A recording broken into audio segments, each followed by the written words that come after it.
thank you so much for meeting with me. After watching your video, I was really impressed with a lot of your practices. I just want to start with a positive that I noticed that you took from our last session. I noticed that you made a really large anchor chart to differentiate the hard G and the soft G sound, and I noticed not only did you refer back to it, but the kids were referring back to it so much.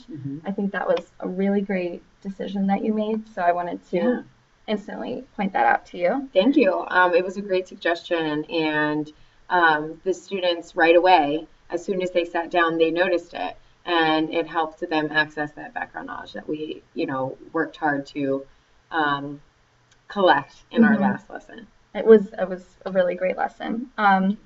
One of the things I wanted to ask you about is I noticed that your grouping changed from lesson 1 to lesson 2. So I wanted to ask you a little bit about what data did you use to make that decision? Yeah, so in my first lesson, I went off of observations of whether the students were able to verbalize their reasoning, in which they were sorting their hard and soft G words, as well as were they able to successfully identify these words. So not only pointing or picking out the hard and soft G words, but also sorting them correctly.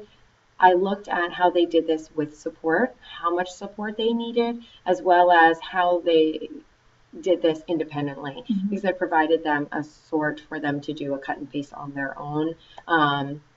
Right after the lesson had ended, I gave them an opportunity to finish that, and I looked at that as well. And I decided that the 2 students that I pulled for this group needed just a little bit more practice. They weren't just quite there yet, and I think that it really helped a lot having this second lesson with them.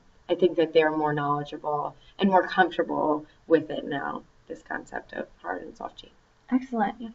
One of the other things that I noticed was that the kids were very engaged. And I also noticed that this lesson, you decided to embed a text so that you would have the kids exposed to this hard G and soft G sound within text, which is much more abstract than, say, just sorting the words.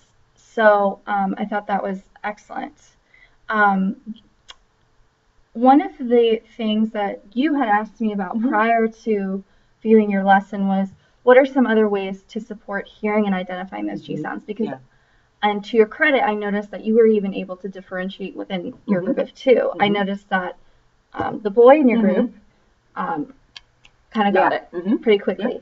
And then the girl in your group was struggling a little bit. And I believe she was the one that identified a word, and the word is escaping me, but she identified a word with a G at the end. Which didn't follow the rule that you guys were talking about.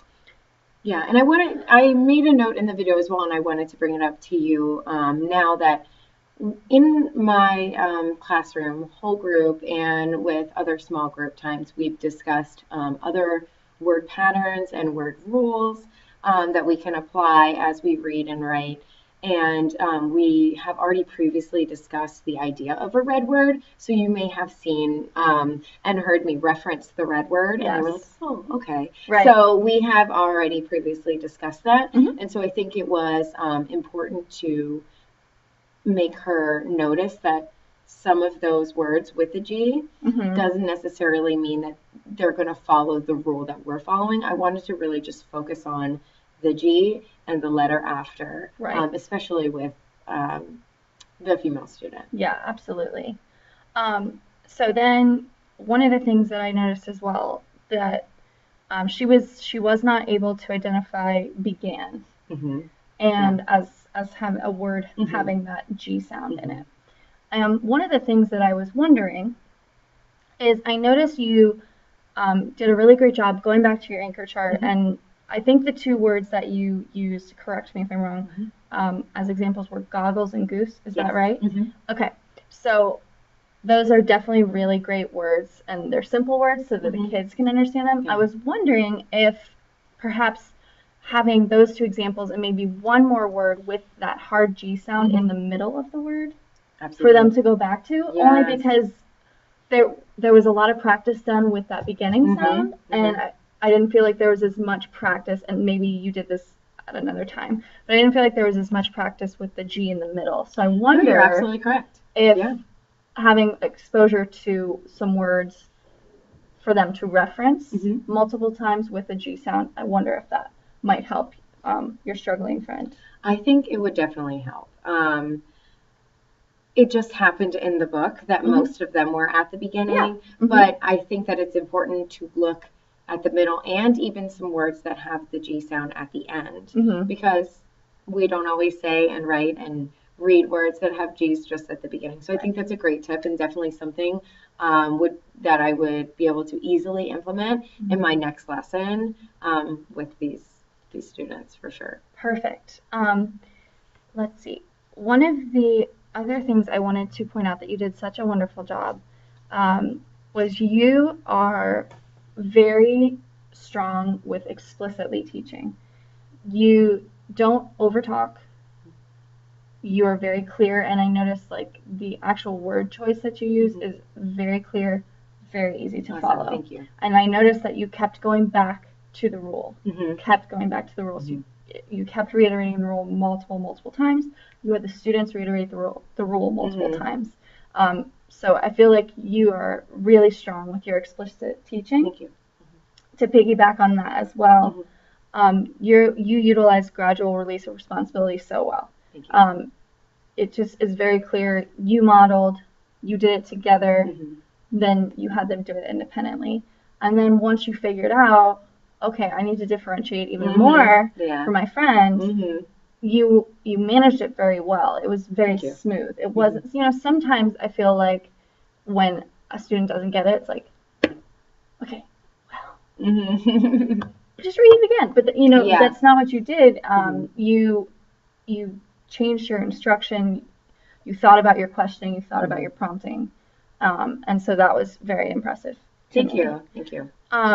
So I guess we kind of already talked. My last question was going to be, where do we go from here? Yeah. So we kind of touched base with that a little bit, but do you want to talk a little bit more detail about what you see your next lesson looking like? Yeah, so while we were talking, I thought immediately, grouping. So I looked at the sort that the students completed, the word hunt that they completed. I thought about the observations that I made and the notes that I made while we were doing the lesson with just the two students, or while I was doing it with the two students. And I thought about grouping for the next lesson. I have a question on whether you think it would be beneficial for my students that were in the first lesson to receive some more support with G in other places, because they seem to be successful in identifying the letter G and the sound when it's at the beginning, but they still, I think could have room to grow with the G sound at the end or the middle. Absolutely. First of all, that's great that you've already noticed this. I don't think there's anything wrong with continuing to change and blend your grouping and be flexible with your grouping. As you said, the growth mindset, they can always grow.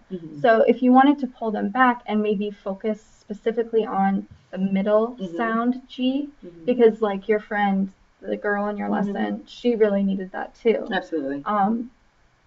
Because I think oftentimes with word study, we are looking, especially when we're talking about just one single sound, we're focusing on the beginning of the word.